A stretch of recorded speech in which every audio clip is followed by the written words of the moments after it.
Hi guys, Pakistani family तो कैसे आप सब। मेरा नाम आजाद यार। यूएन ने जैसे ही की भारत की तारीफ लग गई पूरी दुनिया को आग। तो जल्दी से वॉच करते और देखते हैं भाई आखिर क्या यूएन ने भारत की तारीफ करते स्टार्ट। दोस्तों स्वागत है आपका इनसाइट नॉलेज की एक और नई वीडियो में। आज की इस वीडियो में हम दो इंटरेस्टिंग अपडेट के बारे में बात करेंगे, जिसमें हमारी पहली अपडेट एक बार फिर से यूनाइटेड नेशन से निकलकर सामने आ रही है, जहां पर मेक इन इंडिया से लेकर भारत की अर्थव्यवस्था के ऊपर काफी बड़े बयान यूएन की तरफ से दिए गए हैं। वहीं पर हमारी दूसरी अपडेट अर्जेंटीना पर आधारित है, जिसने अमेरिका की तरफ से दबाव मिलने के बाद अब चीन को बड़ा झटका दिया और चीन के 200 हेक्टेयर में बनाए गए एक खुफिया स्पेस स्टेशन को बंद करने पर कदम उठाया। तो चलिए इन दोनों ही अपडेट को डिटेल से समझते हैं। दरअसल दोस्तों सामने निकल कर आ रही लेटेस्ट अपडेट के अनुसार यूनाइटेड नेशन की तरफ से जारी की गई लेटेस्ट रिपोर्ट में यूएन ने भारतीय अर्थव्यवस्था की ग्रोथ और मजबूती की तारीफ की। यूनाइटेड नेशन ने इस बात को साफ तौर पर स्वीकार किया कि जहां एक तरफ दुनिया भर के दूसरे विकासशील देशों पर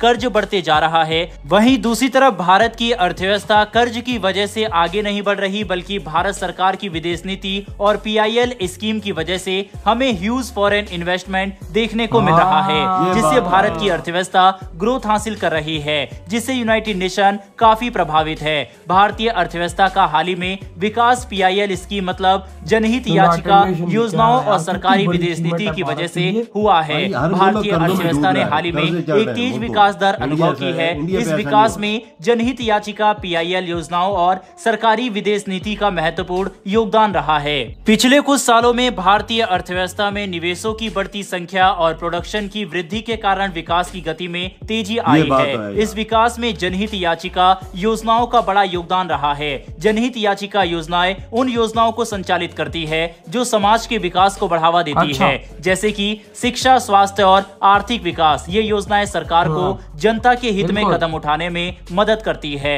और अर्थव्यवस्था को सॉलिड बनाने में महत्वपूर्ण योगदान निभाती है। सरकारी विदेश नीति में भारतीय अर्थव्यवस्था में वृद्धि के लिए महत्वपूर्ण है। विदेशी निवेशकों के लिए आकर्षक निवेश और व्यापार के माध्यम सार्वजनिक सेक्टर के उत्थान में मदद कर सकते हैं। सरकारी नीतियों और फॉरेन इन्वेस्टमेंट के माध्यम से भारत ने अपने कंज्यूमर बेस को बढ़ावा दिया है, जिससे अर्थव्यवस्था में वृद्धि आई है। पिछले कुछ सालों में भारत सरकार ने नौसेना के माध्यम से अपनी ट्रेड रूट सिक्योरिटी को बढ़ावा दिया है, जिससे देश की रक्षा क्षमता में सुधार हो। इसका महत्व हम इस बात से समझ सकते हैं कि भारत का 80% से ज्यादा अंतर्राष्ट्रीय व्यापार समुद्री मार्गों से होता है। इसके अलावा भारतीय सरकार ने मल्टीपल देशों के साथ बिजनेस रिलेशन को मजबूत किया है, जिससे फॉरेन इन्वेस्टमेंट और बिजनेस में तेजी हुई है। एग्जाम्पल के लिए हम इजराइल, ऑस्ट्रेलिया, यूएई और यूरोपियन फ्री ट्रेड एसोसिएशन के साथ साइन किए गए फ्री ट्रेड एग्रीमेंट की तरफ देख सकते हैं।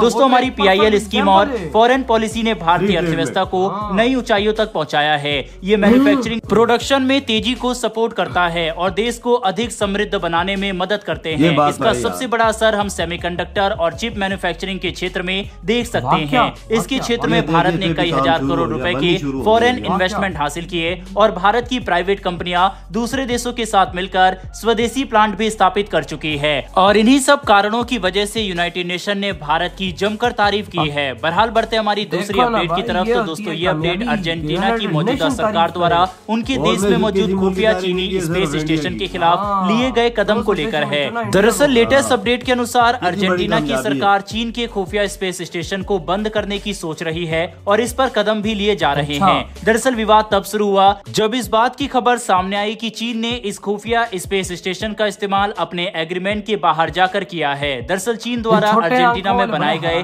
इस खुफिया स्पेस स्टेशन के लिए 2014 में समझौता हुआ था, लेकिन आधिकारिक मंजूरी फरवरी 2015 तक नहीं मिली थी। इसके बावजूद चीन ने इस खुफिया स्पेस स्टेशन का कंस्ट्रक्शन 2013 में शुरू कर दिया और ये स्पेस स्टेशन साल 2017 में बनकर तैयार हो गया। चीन ने 200 हेक्टेयर की जमीन पर 16 मंजिल ऊंचा एंटीना लगाया, जो अंतरिक्ष पर आसानी से नजर रख सकता है। इस स्पेस स्टेशन में कई एडवांस प्रणाली और उपकरण मौजूद है, जिसके इस्तेमाल से अर्जेंटीना को अमेरिका पर जासूसी का डर है। अमेरिकी प्रशासन की तरफ से कुछ समय पहले ही अर्जेंटीना में बनाए गए इस खुफिया चीनी स्पेस स्टेशन को लेकर आपत्ति जताई गई थी, जिसके बाद अब देख सकते हैं कि कैसे मौजूदा सरकार चीन के इस स्पेस स्टेशन को बंद करने के पीछे पड़ चुकी है। और हमें बिल्कुल भी हैरानी नहीं होगी अगर आने वाले कुछ समय में चीन का ये स्टेशन बंद कर दिया जाए। हालांकि अर्जेंटीना अर्जेंटीना और चीन दोनों की तरफ से ही इस मामले पर ज्यादा आधिकारिक बयान देखने को नहीं मिले हैं, लेकिन ये बात तो साफ है कि अंदर ही अंदर दोनों के बीच इस खुफिया स्पेस स्टेशन और एग्रीमेंट को लेकर तकरार चल रही है। बता दें कि अर्जेंटीना की तरफ से ये चीन को पहला झटका नहीं है, क्योंकि इसके पहले अर्जेंटीना ने चीन द्वारा ऑफर किए गए JF-17 फाइटर विमान को ठुकराकर 24 पुराने F-16 लड़ाकू विमान को चुना था, जो चीन के लिए एक बड़ा झटका था, क्योंकि चीन को लगा कि अर्जेंटीना उनसे लड़ाकू विमान की खरीद कर सकता है। पर अंत में जाकर अर्जेंटीना ने चीन को छोड़ अमेरिकी F-16 को चुन लिया था। अच्छा, इधर हुई है वीडियो खत्म। भाई साहब अंदाजा लगाओ यार, और एक तो भाई यूनाइटेड नेशन में ये देख खुद तारीफ कर रहा है, 200 मुल्कों में सिर्फ इंडिया की तारीफ की है, क्योंकि उसकी जो तरक्की की रफ्तार है तेज है, और मुल्क जो है सारे कर्जों में डूबते जा रहे हैं, पर इंडिया इस तरफ नहीं है, उस पर कोई कर्जा नहीं चढ़ रहा, क्योंकि तरक्की की रफ्तार बड़ी तेज है।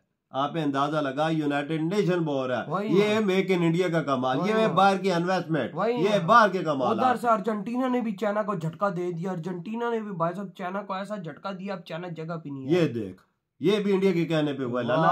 वही ना भाई, जारी बात है। इंडिया अब चाइना को कोशिश कर रहा है कि बर्बाद करे। किस तरीके पे? क्यों क्या भाई साहब, चाइना ने लिया पंगा भारत से, लेकिन अब भारत तो उसकी ठुकाई लगाएगा, और भाई भारत उसकी ठुकाई लगा रहा है। अब देखो अर्जेंटीना के थ्रू भारत ने लगाई, और भारत देखो अर्जेंटीना ने F-17 भी नहीं लिए, फिर F-16 ले लिए भाई साहब। सही किया भाई, जबरदस्त किया, और क्या करना चाहिए भाई साहब इसमें। और यूनाइटेड नेशन की जहां तक बात है तो भाई इंडिया की आजकल वाह हो रही है। इंडिया प्रेसिडेंट UN का कल बना, आज यूनाइटेड नेशन बोल रहा है सीखना है तो इंडिया से सीखो।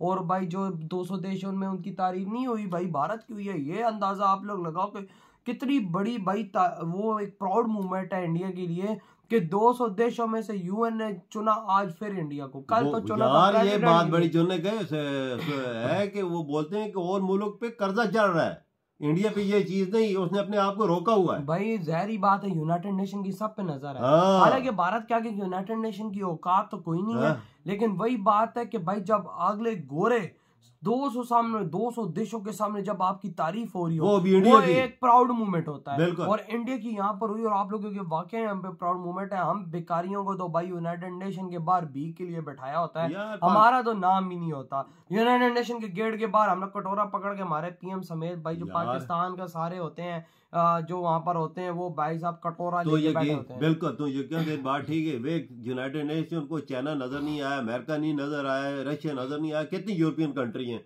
चाइना भी तरक्की कर रहा है, सब कुछ कर रहा है, फिर भी चाइना तरक्की कर रहा है। मेरी बात तो सुनना, टक्कर देने वाला कौन है? इंडिया। बिल्कुल टक्कर देने वाला इंडिया, फिर उसकी तारीफ हो रही है। वही ना, उसी की तो तारीफ हो रही है। और वैसे भी और देश कहाँ ऊपर बाढ़ हैं, सारे देश कर्जों में डूबे हुए हैं, वो डाउन जा रहे हैं इस टाइम। इंडिया 8% की ग्रोथ रेट से इस दुनिया में झंडे गाड़ है। भाई आप अंदाजा लगाओ, इतनी बड़ी ग्रोथ, मैं कहता हूँ कि कभी किसी ने सपने में नहीं सोची होगी कि भारत इतनी बड़ी ग्रोथ लेके उड़ान भरेगा। और भाई भारत इतनी बड़ी ग्रोथ लेके उड़ान भर रहा है, तो यकीन कर भाई आने वाले 2-3 सालों में 10 से पार हो जाएगी जो ग्रोथ रेट है इनका। मैं कहता हूँ कि भाई 10 से पार हो जाएगी। मैं कहता हूँ मोदी जी है ना, तो मैं कहता हूँ 15 के पार हो जाएगी। ये बात तो है भाई जब मोदी है तो भाई सब कुछ मुमकिन है। क्योंकि भाई कभी किसी ने सोचा था इंडिया 2-3 के भी पार जाएगा, आज इंडिया 9 के पार है। बिल्कुल, तो सोचो 15 तो भाई हलवा है फिर मोदी जी के लिए, क्योंकि मोदी जी ने कुछ स्टार्टअप्स लगा दिए और उनसे पैसा आना शुरू हो गया, समझो कि ग्रोथ और बढ़ गई। इसकी मिसालें सामने, सेमीकंडक्टर की चिपें बनाना सब कुछ ये किसने किया है? मोदी जी ने किया है। ये देखो गुजरात में बनने भी शुरू हो गई। वही ना,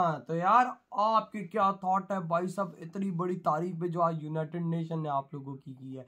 इधर ही वीडियो खत्म करते हैं अपना, बहुत ही ज्यादा खैर है।